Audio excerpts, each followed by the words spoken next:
महाराष्ट्र में 24 जुलाई को चक्का जाम आंदोलन का ऐलान, बच्चू कडू ने दी चेतावनी।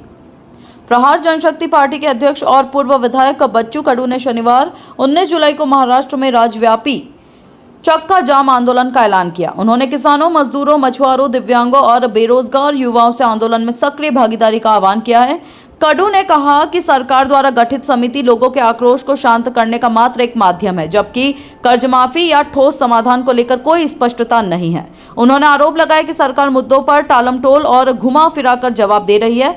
दिव्यांगों के मानधन में हुई मामूली बढ़ोतरी को उन्होंने अपर्याप्त बताया और मांग की कि यह अन्य राज्यों के स्तर तक लाया जाए।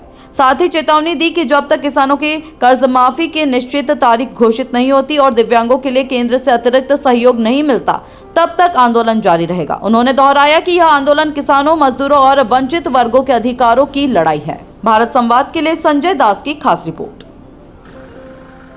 काल जे समिती नेमली त्याच्यातून काही अर्थबोध होत नाही आणि त्याच्यामुळे 24 तारखेचा चक्का जाम होणार आणि पूर्ण महाराष्ट्रभर होईल।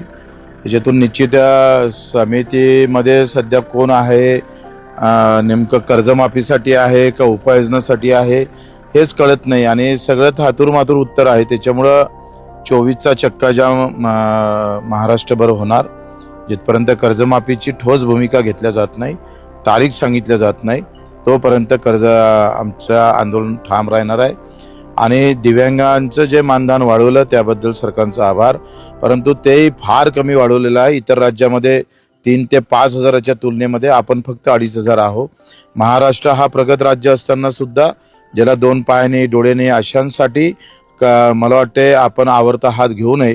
फडणवीस साहेबांचा एकाकडे आभार मानत असताना त्याला अधिक आपल्याला समोर लढा द्यावा लागेल, केंद्रातलं मानधन वाढवून घ्यावं लागेल आणि यासाठी आम्ही लढत राहू जिथपर्यंत आमचे मेंढपाळापासून तर मच्छीमार आणि शेतमजूर आणि शेतकरी हा विषय सुटणार नाही।